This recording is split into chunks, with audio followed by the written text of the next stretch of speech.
देखिए, बात यह है कि इस वक्त जो अलीपुर है 90% आबादी तो उसकी डूब चुकी है। शहर का जो 10% रकबा है वो इस वक्त सिर्फ महफूज है। ये अल्लाह का लाख लाख शुक्र है कि ये 10% भी बच गया, वरना सूरत हाल बहुत ख़राब होती। लोग तकरीबन यहाँ से 10 साल पीछे जो है अपनी ज़िंदगी का पहिया जो है वो उनका घूम चुका है पीछे की तरफ। अब उनको दोबारा से रिकवर होने में एक अरसा लगेगा, एक दिहाई लगेगी कम अज़ कम, क्योंकि फसलें तबाह हो चुकी हैं। गंदुम, इनकी जो मेन स्ट्रेंथ है वो गंदुम थी, इनकी जो मेन स्ट्रेंथ थी जो मवेशी थी, उसमें से कई मवेशी, कई जानवर जो है वो आप सब जानते हैं कि मर चुके हैं। जो फसलें बिल्कुल खत्म हो चुकी हैं, जिससे वो खुद भी खाते थे स्टॉक करके और फिर उसको जो है वो सेल करते थे, जिससे काश्तकारी भी होती थी, जिससे जो है वो तिजारत भी होती थी। तो इस वक्त इतनी बदतरीन सूरत हाल हो चुकी है कि लोग यकीन करें कि रात के वक्त लाइट ही नहीं होती इस पूरे गाँव में।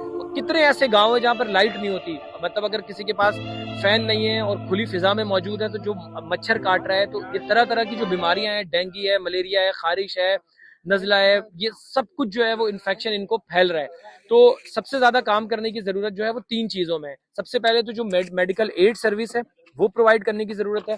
दूसरा, टेम्पररी रिलीफ के तौर पे इनको जो पका पकाया खाना है वो एक टेम्पररी तौर पे उनको आप प्रोवाइड करें। और जो तीसरी सबसे इंपॉर्टेंट चीज है कि अब चूंकि पानी थोड़ा सा कम होने लगा है पूरे इलाके से जहां जहां सैलाब आया था, तो अब बहालत मजबूरी जाहिर है कि इनको अपने जगह पे तो वापस जाना है, जो तबाही होनी थी वो हो गई है, लेकिन अब असल आजमाइश है, अब असल सपोर्ट की जरूरत है। इस वक्त इनके पास कुछ भी नहीं है। बहुत सारे लोग डर से ही अपनी अपनी जगहों पे वापस नहीं जा रहे कि अगर वो अंदर गांव गोठों के अंदर चले गए तो फलाही इदारे हो या गवर्नमेंट हो उन तक शायद कैसे पहुंचेंगे जो उनको खाना और दीगर राशन की चीजें मिलेंगी। तो ये तीसरा जो सब्जेक्ट है राशन, ये बहुत इंपॉर्टेंट है कि अगर आप जो है वो 5,000 10,000 वाले बैग बनाए और जहां जहां गाँव में गोठों में जा जाकर ऐसे ऐसे मोजों में उनको जो है आप राशन प्रोवाइड करें तो थोड़ा सा ड्यूरेबल होता है और इनके लिए आसानी होगी कि 10 दिन 15 दिन 20 दिन थोड़ी सी रिकवरीज हो जाएंगी, ताकि 10 15 20 दिन रिकवरीज होती है ना, फिर इंशाल्लाह मजीद इंतजाम अल्लाह ताला की तरफ से हो जाता है। तो ये तीन चीजों में काम करने की बहुत ज्यादा जरूरत है। आप देखें कितनी बड़ी तादाद में यहाँ पर जो है वो लोग आए हुए हैं, बच्चे आए हुए हैं छोटे छोटे, सब अपना चेकअप करा रहे हैं यहाँ पे।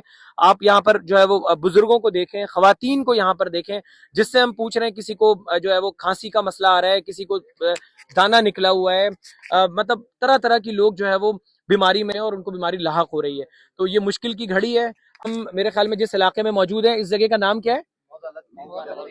मौजा लत्ती।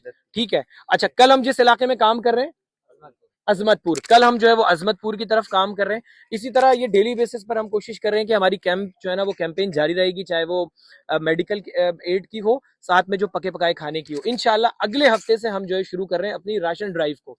तो राशन ड्राइव में भी इंशाल्लाह वो अभी एक हफ्ते तक हम इसमें दो चीजों पे काम करेंगे और तीसरे इंशाल्लाह फिर जो है वो हमारा राशन का सिलसिला शुरू होगा। तो दुआओं में याद रखें, जो लोग हमारे साथ जुड़े हुए हैं, हमारे साथ जुड़कर काम कर रहे हैं, हमें सपोर्ट करना चाह रहे हैं, वो आए, बढ़ चढ़कर इन इस तरफ आने की कोशिश करें, इस तरफ आकर इंशाल्लाह काम करने की कोशिश करें, ताकि ज्यादा से ज्यादा लोगों को जो है वो रिलीफ बढ़ाकर प्रोवाइड किया जा सके। थैंक यू वेरी मच, जज़ाकल्लाह।